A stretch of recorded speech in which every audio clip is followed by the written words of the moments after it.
She was drowning in a lake at midnight, and a complete stranger pulled her out. She thought she owed him her life. What she didn't know was, he was already planning to take it.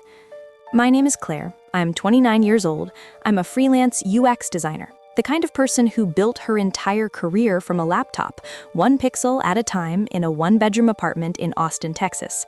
No rich parents, no safety net, no connections. I built my client portfolio from scratch over 5 years. I had a reliable setup, a growing reputation, and a freelance brand under my own name, Clare Designs. I wasn't famous, but it was mine. Every client, every referral, every 5-star review, I earned it. And then, one camping trip, one dark lake, one moment of carelessness changed everything. It was October. My friend group had planned a long weekend trip up to Lake Travis, one of those last warm weekends before fall really sets in. Bonfires, kayaking, the whole thing. On the second night, I slipped off a dock near the water's edge. It was pitch dark. The lake was cold. I panicked. I couldn't get my footing, not in those clothes, not in that current near the rocks.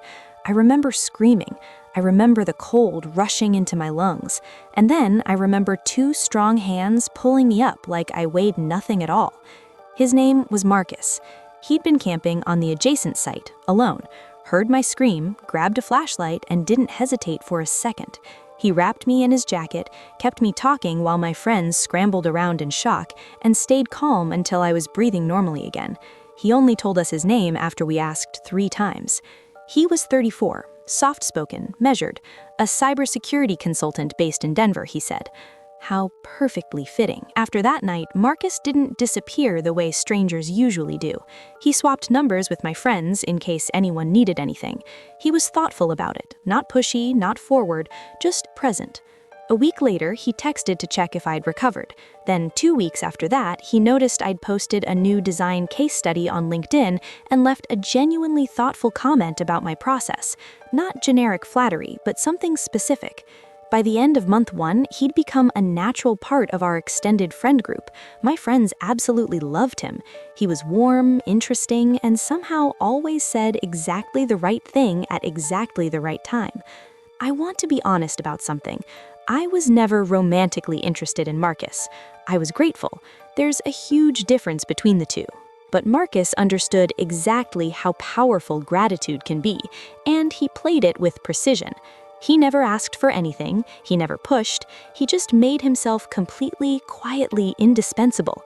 And that, I later learned, was the entire plan from the beginning. About 3 months in, I was buried under a brutal client project, a full app redesign with a deadline that was already slipping. Stressful doesn't cover it. Marcus, casually over dinner at a friend's place in South Austin, offered to help me streamline my workflow. A better cloud folder structure, he said. A lightweight syncing tool he used with all his own clients. He even had his laptop with him and walked me through it in about 15 minutes. Honestly, it'll save you 4 hours a week, easy, he said. I let him. Of course I let him. This was the man who ran through the dark to pull me out of a freezing lake. Marcus. This little sync tool just keeps your active project folder backed up in real time. Standard stuff. I use it with half my clients. Claire. That's actually brilliant. I've crashed and lost work before. It's a nightmare. Exactly. I've got you. He had me, all right. What I didn't know, couldn't have known, was that the sync tool was a remote access agent, not a backup tool, a backdoor. It gave him a live, persistent window into my machine, not just my files, my browser sessions, my saved passwords, my email accounts, my client Slack workspaces, my invoicing software, everything. He didn't rush. He watched for 2 full months. 2 months of quietly mapping the entire ecosystem of my professional life. My clients, my rates, my contracts, my writing voice, my project timelines, my boundaries. He studied me like a textbook. Then slowly, he became me.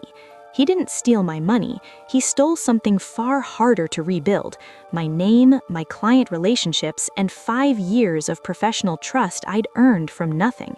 The first red flag came from a client I'd worked with for 2 solid years, a SaaS startup out of Chicago. Their founder, Ryan, sent me what read like a confused follow-up email. Ryan, Hey Claire, I sent the payment to the new bank account you emailed last week, but it was different from your usual details, so wanted to double check everything's good. Also, the latest design revisions you sent over feel a bit off from your usual style. Did you try something different? I hadn't emailed Ryan in 3 weeks. I hadn't sent any new bank details. I hadn't submitted any design revisions. My stomach dropped straight to the floor. I pulled up my email and there it was, an entire thread under my name sent from my actual account, written in my tone using my exact email signature and templates. This wasn't someone pretending to be me from a fake address.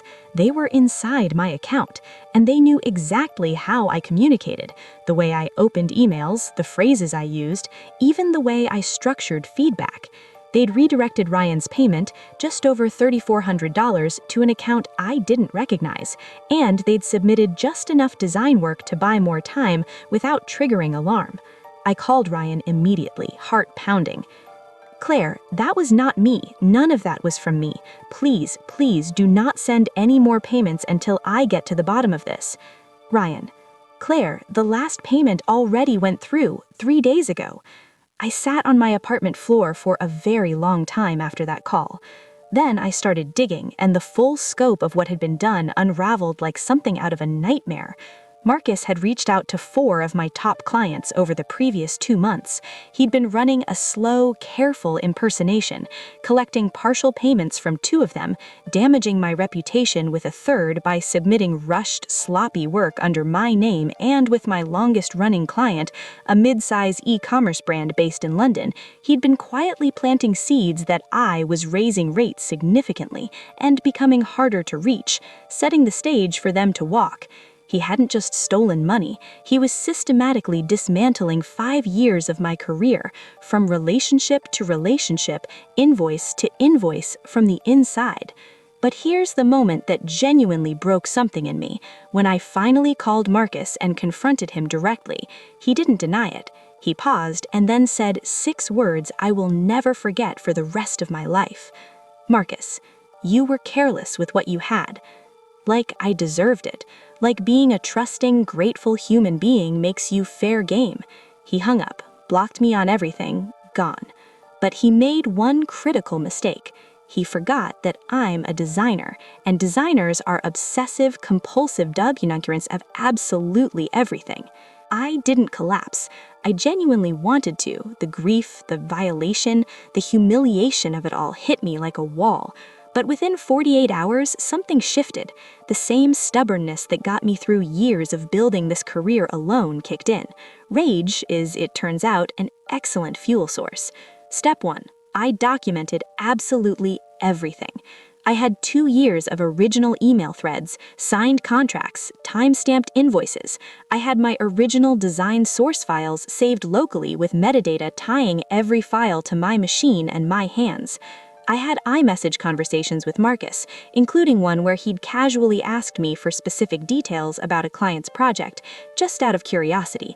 At the time, I thought nothing of it. I hired an independent digital forensic specialist, a woman named Dr. Patricia Holt, recommended through a freelance community I was part of.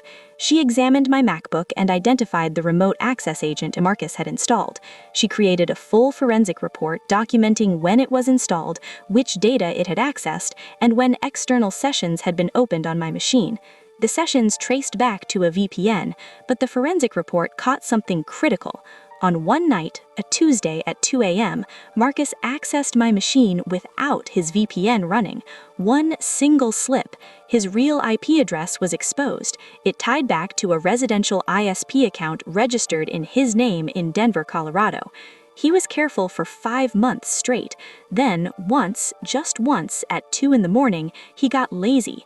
That single moment cost him everything. I filed a formal complaint with the FBI's Internet Crime Complaint Center, IC3, along with the complete forensic report, documented financial losses, and all client communication records. I also filed separately with the FTC for identity theft. Simultaneously, I sent formal, detailed emails to every affected client, clear timelines, documentation, receipts, and a full explanation of what had happened. No vagueness, no apology for something I didn't do, just facts. Every single client responded with support. Ryan from the Chicago startup was furious at Marcus, not me, and filed his own separate fraud complaint with his bank, which further strengthened the paper trail. The London e-commerce client called me personally. They were appalled. They renewed our contract on the spot and referred me to 2 of their network contacts. The FBI investigation took 6 weeks to produce a result. Marcus was located and arrested at his home in Denver. Federal charges included computer fraud under the CFAA, wire fraud, and aggravated identity theft, the last of which carries a mandatory 2-year minimum sentence on top of any other conviction. But I wasn't finished. I wrote a detailed LinkedIn post, factual, professional, naming no names initially, about the specific danger of remote access tools disguised as productivity software. I included a checklist of warning signs. It hit 80,000 impressions inside a week. A writer from a major